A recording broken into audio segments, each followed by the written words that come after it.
ಆಮೇಲೆ ನಿನ್ನೆ ಅಸೆಂಬ್ಲಿಲೂ ಕೂಡ ಅವರು ಪರಿಶೀಲನೆ ಮಾಡಿ ಈ ಗ್ಯಾರಂಟಿ ಇದೆ ಅಂತ ಬಿಜೆಪಿ ಹೇಳ್ತಾವ್ರೆ. ಅದಕ್ಕೆ ನಾನು ಹೇಳಿದೆ ನೀವೆಲ್ಲ ರೆಸಲ್ಯೂಷನ್ ಮೂವ್ ಮಾಡಿ ಅಂತ ಹೇಳಿದೆ. ಅಂದರೆ ಗ್ಯಾರಂಟಿನ ವಜಾ ಮಾಡಬೇಕು ಅಂತ ಅವರು.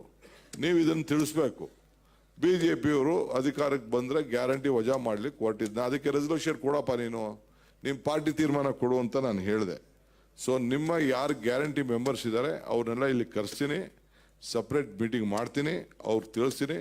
ಅವರು ಕೂಡ ನಿಮ್ಮ ಜೊತೆ ಎಲ್ಲ ಗ್ಯಾರಂಟಿ ಅವ್ರಿಗೆಲ್ಲ ತಿಳಿಸ್ಬೇಕು. ಬೇಕಾದಷ್ಟು ಅವಕಾಶ ಮಾಡಿದ್ವಿ, ಎಜುಕೇಷನ್ ಸ್ಕೂಲ್ ಕಮಿಟಿ ಮಾಡಿದ್ವಿ, ಹಾಸ್ಪಿಟಲ್ ಕಮಿಟಿ ಮಾಡಿದ್ವಿ, ಬೇರೆ ಬೇರೆ ಏನೇನು ಬೇಕೋ ಮಾಡ್ತೀವಿ. ಮುಂದಕ್ಕೆ ವಾರ್ಡ್ ಕಮಿಟಿ ಮಾಡೋಕ್ಕೆ ಅವಕಾಶ ಇದೆ.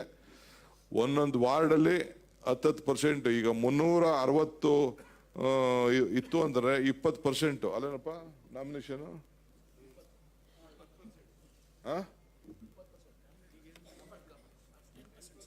10%. ಹೆಚ್ಚು ಕಮ್ಮಿ ಒಂದು 40 ಜನ ಮಾಡ್ಬೋದಲ್ಲ.